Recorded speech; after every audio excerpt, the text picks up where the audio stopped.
Hello. Today we'll be talking about using DAX in Power BI. Let us see what is DAX. DAX stands for Data Analysis Expressions. So what are these DAX expressions? The DAX is very similar to the functions that we use in Excel. Okay, so DAX includes not only those functions that we use in Excel, but also additional ones, which can be used on tables and for other solutions or modules with which it integrates, Power BI integrates.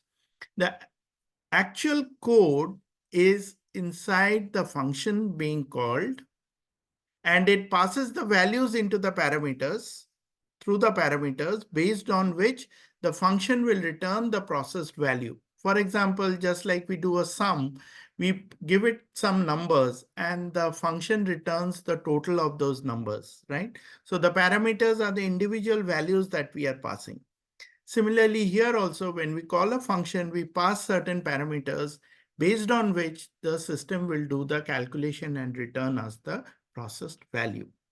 So in short, DAX is a library of functions and operators that can be combined to build formulas and expressions in different tools like Power BI, Power Pivot, or the SSAS tabular model, or the Azure Analysis Services provided by Microsoft.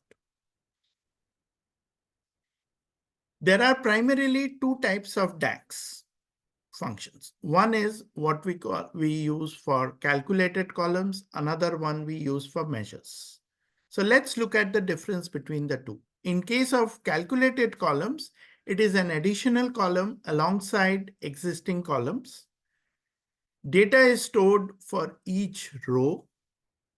As data is stored, hence it consumes space. It mostly stores static data, and it has limited analytical capability. Measures summarizes data into a single value. Measures are calculated at runtime. Data is stored temporarily. It has rich analytical capabilities and can work on related tables and columns. So, in short, calculated columns is an additional column that you create in your existing table, and the values are calculated for each row. Measure is more a summarized form of the data which is existing in the table. Sum of the column value, sum of the row column total, sum of total number of customers, count of customers, and so on. Now let's look at some examples. Calculated column.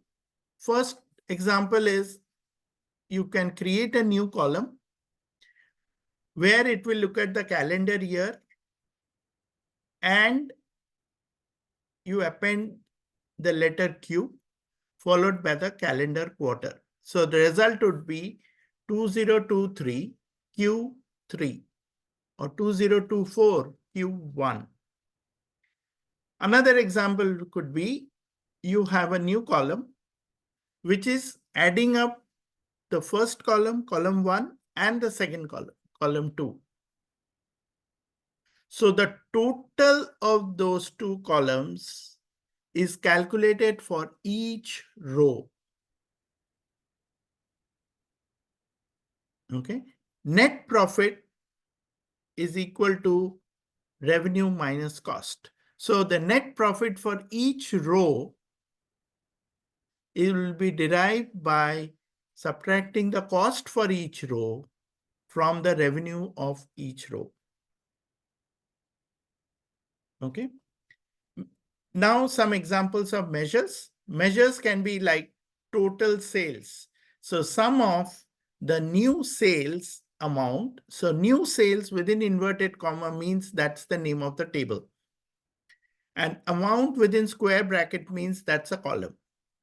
Okay, remember that. So sum of the new sales amount plus sum of the past sales amount. So we are adding the value of new sales from the existing amount column and the past sales from the existing amount column. And we get a total sales.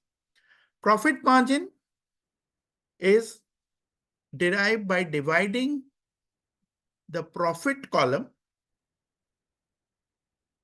by the sales column. Comma 0 means if value is null, then it will return a 0. Okay. Now, if this profit column is there for every row, you might have to do a sum there to get one particular value, because measure would be derived for individual values, right? Now, here's an example. Look at the calculated column. Here we have used the function today. So by today, we are getting the calculated column for each row. Okay. Next example. Here we are getting the end of month. End of month for the, based on what? Based on the orders date. So we have the orders date here. And based on that, we are getting the end of month, but not of this month, of the following month. That is comma 1. Means from the next month. So this date is 1st February 2020. We get the calculated column for 31st March 2020. This date is 1st June 2020. So the calculated column is 31st July 2020. Okay. So this is one of the examples of a calculated column. The other example, we need a sum of the cost. That means we have the cost column here, and that is being used here, and the result is given here. So what we are doing, this is just sum of cost, just an example to show how we can do it for every row. Obviously, when you're summing one value, you will always get that value only. So 584 added to itself 584, 1948, 5036, 3026, and so on. Next, measures. So here's an example of measures. Total number of customers. So we want to know how many customers are there. So we are looking at the customer ID and we are doing a distinct count. So we are just counting the number of distinct customer IDs. So the answer is 5. 1, 2, 3, 4, 5. Total profit is again similar, where we have sum of orders, remember, is the name of the table, profit is the column name, and this is derived by total profit is displayed here. So this is another measure. So it is showing you the sum of the profit column from the orders table. One more example, here we want the average profit per customer. That means we have the total number of customers and the total profit. So total profit divided by the number of customers. So divide the total profit by total number of customers and you get the average profit per customer.